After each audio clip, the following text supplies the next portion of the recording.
are in a fix. And the only fix that is going to be available is the man, Jesus Christ. And the church doesn't know the man, Jesus Christ. The church doesn't know him. They don't know what to say about him, and they can't give, and they don't give answers.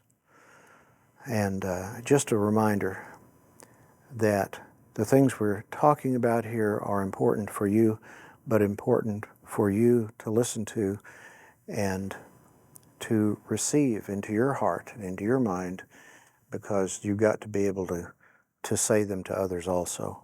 Chapter 7, verse 6. But now we have been released from the law, having died to that by which we were bound, so that we serve in the newness of the Spirit and not the oldness of the letter. And again, the important thing here is understanding he's talking about service. Two choices: oldness of the letter, newness of the Spirit. And it is not that we are released from the law, but we died to that part of it which we were bound to, which was what? The husband, and in this case, he describes the husband as our fleshly efforts to produce righteousness. And so we see that our problem is simply looking for the release, and we are released from the law. Now, again, we talked about this yesterday. We look at this logically. If the law has been released from mankind, then God has no right or capacity, no standard with which to judge. He's become a capricious, arbitrary God, and that is not Yahweh. We would never know what sin was, and God would simply go, oh, well, that's the way it goes. And so no matter what, which kind of way it is almost, but we do violate God's law. God defines love, the high point of all real life, via law. Okay, well then what is the release? And this is what it says. It says we have been released from the law. And this release, I think, is in a couple of different places, all involving the flesh. But if we were to give an overarching principle that Paul uses a lot with the law, and he only says it, I think, once or twice or something. The problem is we do not use the law lawfully. That sounds so dumb. I mean, it really does. Well, how can you use something that's unlawfully? Mankind is capable of doing this, and we're pretty good at it.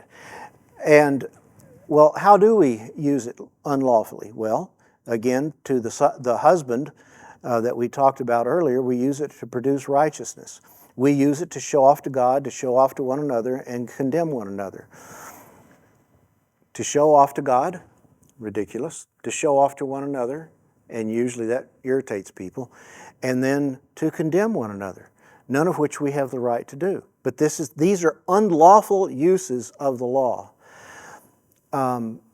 We cannot be released from the claim of sin that the law has on all of mankind. For all have sinned and fallen short of the glory of the recognition of God. We cannot be released from the claim God has on us through the law. In other words, we cannot negate the law, and neither will God. The release, again, is we are released from the improper use of the law, the improper production of self-righteousness, which is what his main subject here is: flesh versus spirit, flesh versus spirit. We still serve the law, if you want to put it that way, but of course we are serving God, and yes, he does the obeying, but unless we have given our minds over to it, we're going to see that again as he just repeats himself again and again and again to make sure we get it. But we are serving by the Spirit and not the flesh. You see, it is the Spirit within us that obeys the law. Before we were released from this, we had tried to obey the law in the flesh, and therein lies the problem. to produce a self-made righteousness. We are released from that aspect of the law, that aspect which was never intended by Father from the very beginning. Paul says, Philippians 3:9, may I be found in him, not having a righteousness of my own, derived from the law, but that which is through faith in Christ, the righteousness which comes from God on the basis of faith. And now again, Paul stops to do something that is pretty sad, that he's got to do it. He was doing it. I want you to think about this, folks. One of the main things that we talk about here is we try to give you logical, biblical answers to those that say the law is not extant anymore. It's not there for us. It means nothing. Guess what? Paul is having to do exactly the same thing 2,000 years ago. Go to the next verse, verse 7. What shall we say then? Is the law sin? Well, ask today's church, Paul. We think it is. Paul is saying after this tirade, in case you thought the law was the problem, let me make this clear. The law is not the problem. Again, and he's going to go on to explain what the law does. It's the measure of sin. Paul is talking about something we don't seem to know, that sin begets sin. When you meditate on something, you will eventually do it in some form. And eventually that form grows. And the evil that you do and you've done, it just simply does not ever sit still. Sin begets sin. And he is not for a second saying that law produces sin. Shall we sin? No. He is saying that our flesh is prone to sin, and that is going to produce sin. And when the flesh is attempting to do the law, sin is the result. The flesh produces sin, not the law. Now a lot of people try to take some of these verses and make it say that. But again, it's the same argument. Please understand, do you ever notice that Satan and the world are really not that, imaginative? They don't come up with something new.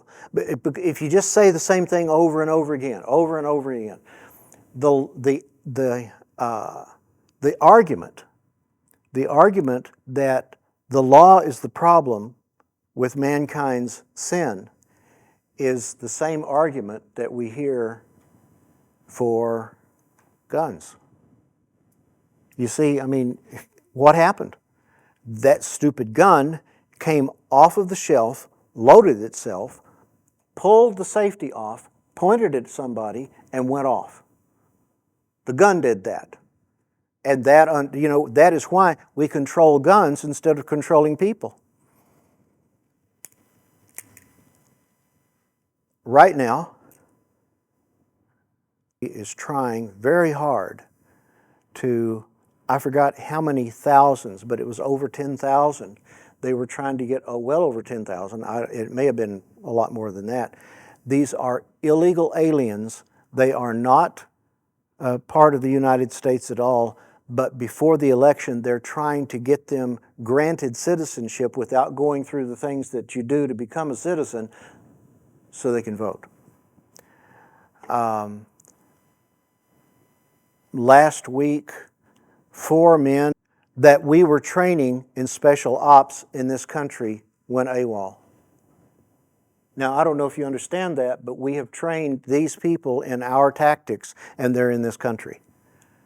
And we don't know where they are. A few weeks ago, and remember me saying, we want to control the law or the guns and not people, released hundreds of convicted felons. He commuted their sentence and said, you're free to go. Felons. Now, if you don't understand between felon and misdemeanor, misdemeanor is when I go 46 and a 45, okay? Felony is when I kill somebody or I claimed I was going to kill them or I hurt them real bad. This is amazing. This says something very loud. We don't believe man is the problem. And here Paul is saying, excuse me, we're the problem. It's us. It's not the law that's the problem. And he goes on with his argument in that verse. May it never be. On the contrary, I would not have come to know sin except through the law. Now, some people go, see, that's how you knew sin. Come here, let me help you out. What he's saying is that the law defines sin. He's saying, I wouldn't have come to know what sin was if it hadn't been for the law. That's all he's saying. And so they say, well, no, it's the law that did the problem. One more time, the law defines sin. Because I would not have known about coveting if the law had not said you shall not covet. The purpose of the law is to define sin. The purpose of the law is to define sin, not righteousness. Not righteousness. But I really find it interesting, I think we brought this up last semester, very interesting that Paul chose, and I believe through the Holy Spirit, one law out of the 10 to bring up and say, he's saying, I wouldn't have known sin. And then he comes up and he chooses one. He had the whole law sitting in front of him. And he said, coveting.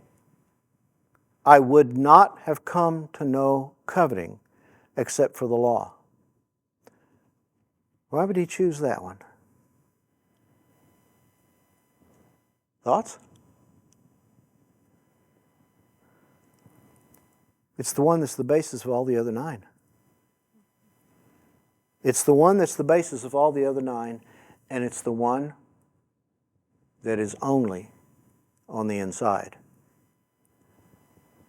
If I covet another man's wife, what's the result? Adultery. Perhaps murder. If I covet somebody else's possessions, it's theft. If I covet God's position, I'm having other gods. If I am coveting the worship of people around me, I'm having other gods, etc. We can go on through all the 9. Coveting is the one that is based completely on meditation, and it is the one that is on the inside of me. And it is the one that is the basis for disobeying all the other 9. It's the one hidden in the heart. And in fact, it is so hidden that here we have St. Paul saying, I wouldn't have known about that one. You think about it. Would coveting bother you if the law didn't say that? I mean, of course, we don't think about it much anyway. We just daydreaming. Not a problem. It's called coveting. And we wouldn't have known about it. It wouldn't be illegal at all to just meditate on something, think on it. And that's what God is saying when he says, thou shalt not covet. Verse 6, but sin, taking opportunity through the commandment, produced in me coveting of every kind. Okay, now see, wait a second. Everything has been saying wrong, because it looks like that what happened is that the law does bring about, the commandment does bring about sin. When you read this, you can look at it and think, well, it does. But this is absolutely not what he's saying. You have to back up. First 2 words in this verse, what are they? But what? Sin. It's sin takes the opportunity. But wait a second, it's through the commandment. How does it take opportunity through the commandment? Well, I want you to look down in verse 11 real quickly, and we're going to read just part of it. And then we'll get to verse 11 and talk about it. He tells us how that it takes opportunity. Taking an opportunity through the commandment deceived me, and it killed me. Well, what's the deception? What's the deception that kills me? And he goes on, we're going to talk about that in a second. For apart from the law, sin is dead. Okay. Everybody stop, put on your, I don't know, your philosophy, your logic hats. Something that is undefinable. What is something that's undefinable? What? Mrs. Davis. Yes, now there is that.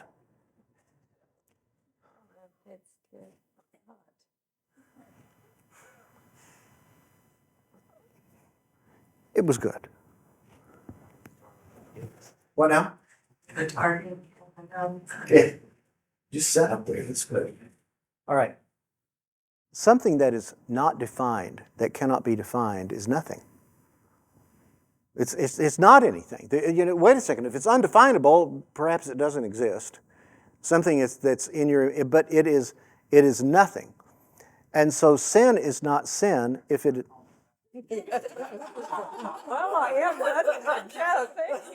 That's what she's trying to be.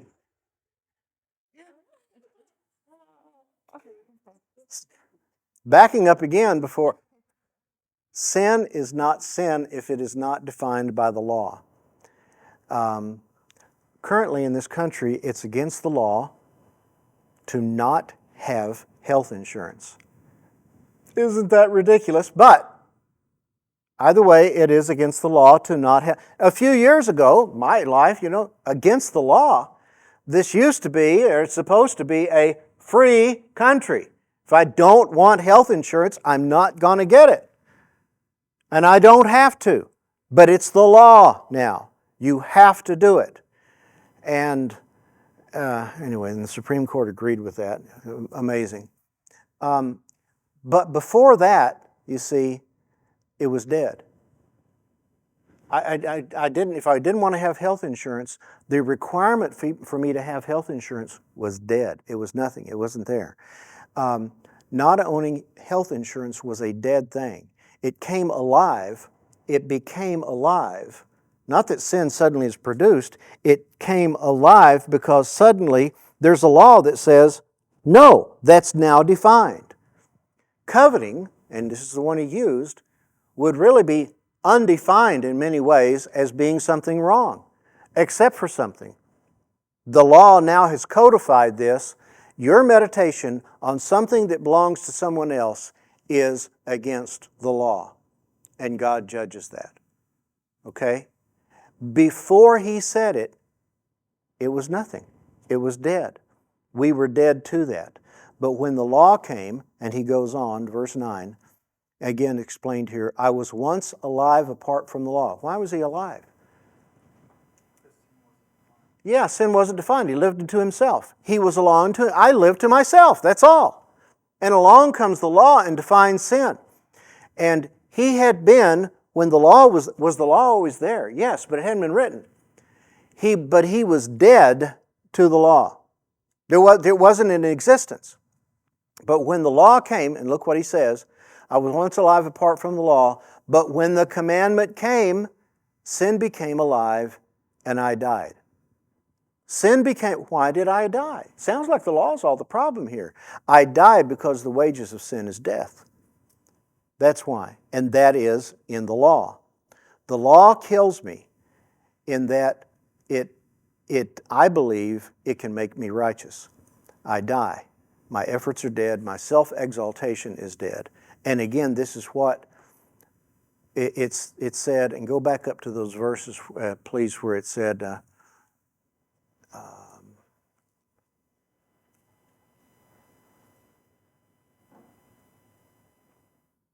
where is it? No. Verse 8. But sin, taking opportunity through the commandment, produced in me coveting of every kind. And how did it do that? Well, it deceived me. Remember, it said it deceived me. What's the deception from sin? A question. What is the deception from sin? Come on, folks. What now? Yeah, that's a good one. Do it and I won't die. Yeah. The deception is I can do it. Not only will I not die, Why will I not die? Because I can do it. Now, if you haven't got it, what that means is it's a righteousness of your own. That you've gained life. And what sin does comes along, it says, you're fine. You can handle this. Where did that come from? What part of you says, I can do this? The flesh. Just the flesh. And the flesh comes along, but sin does the deceiving. What's the deceiving? The deceiving is, you can do this. But when it comes along and it really defines it, and it makes sin exceedingly sinful, I die. To what? Everything. My fleshly efforts. I die to myself. If you've meditated on the commandments enough, you find out that, it brings death. This slams into me pretty hard. It reminds me of who I am. Anyway, the deception from sin is that I can obey the law on my own. Verse 10, and this commandment, which was to result in life. Now, we've talked about this before, but law is simply describing life as it has been designed by the Creator.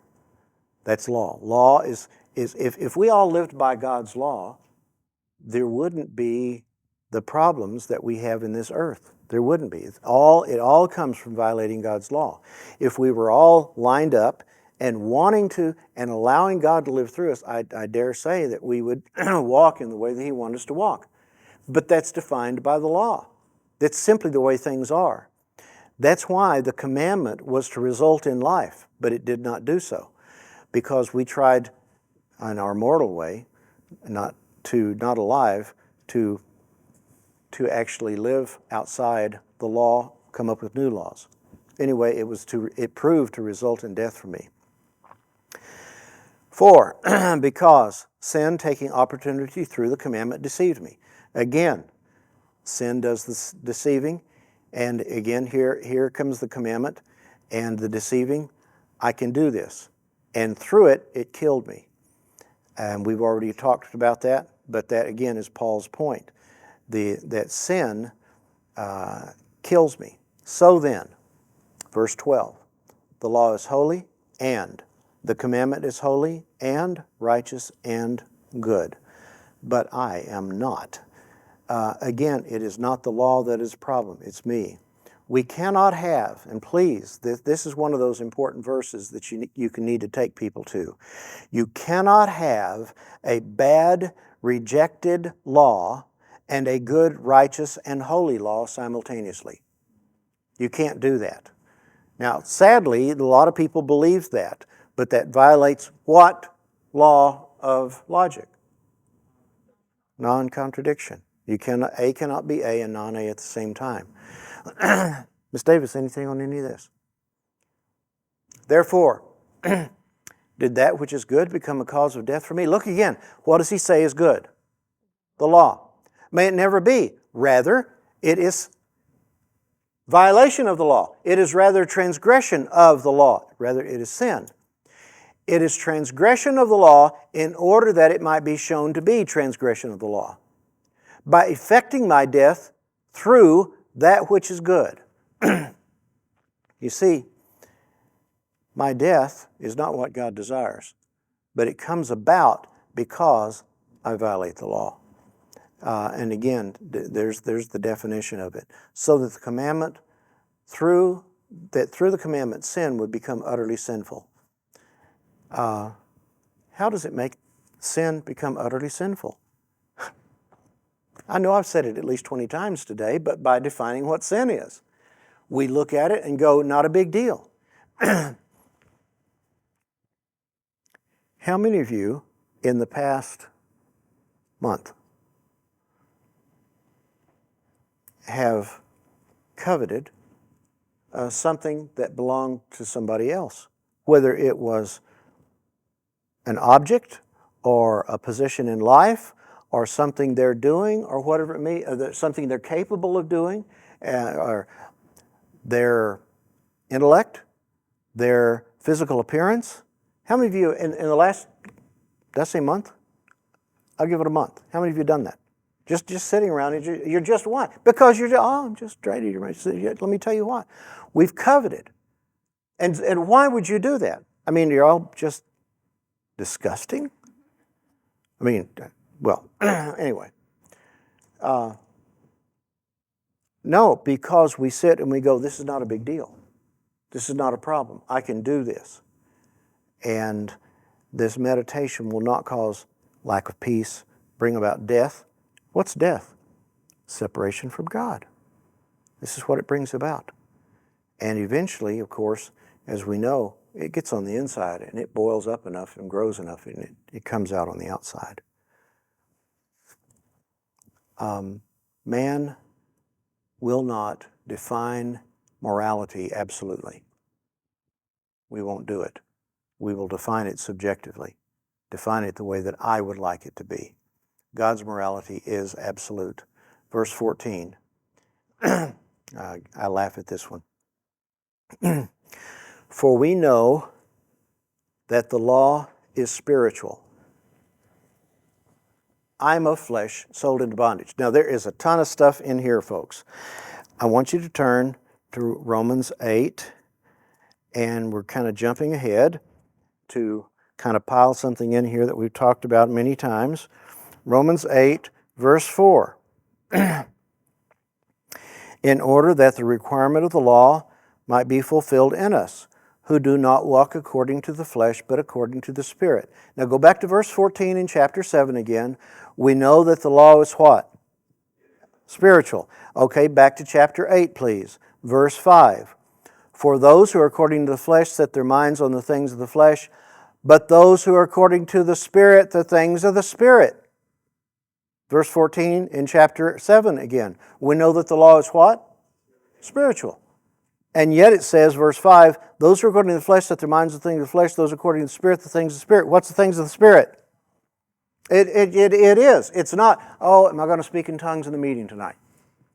Am I going to be the one to be given the gift of healing, to lay hands on people and, this is, or whatever. We throw this verse out. Verse 14 has got so much in it. And he goes on, of course, verse 8 in chapter 8. For the mind set on the flesh is death. The mind set on the Spirit is life and peace. The mind set on the spiritual. What's the spiritual? The law. Anyway, the mind. We'll go on. Okay, back to verse 14. Do you want to be spiritual? I mean, people that go, I want to be spiritual. The last thing in the world that the church is looking to do. Yes, I'm a very spiritual person. Oh, are they? Are they spiritual? Was because they walk around in a Buddhist monk or something like, robe and music plays, tinkles and whatever over them when the movies go off anyway. And the way that they try to make you believe that these people are that way. No, they're not under the law. They've become a law unto themselves. It is the law of God, of Yahweh God, that is spiritual, not mankind's subjective thoughts of himself.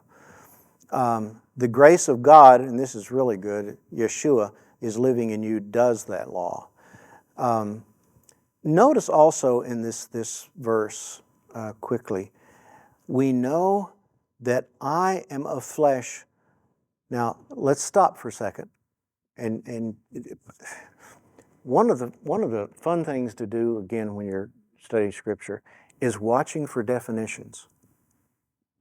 Watching for definitions. And look what he does. He says, I am of flesh, comma. Got it? This is the way that we often say things. I will be there tomorrow, comma, around 2 o'clock. Well, I just defined what time I would be there. Do you understand? I mean, it's not just... And so what he is saying here is, I'm of flesh. And then he defines what's of flesh. What is flesh? Everybody look at the verse. What does it say? What does flesh? Sold into bondage of sin. Sold into bondage to sin. And again, this is the definition of what the flesh is.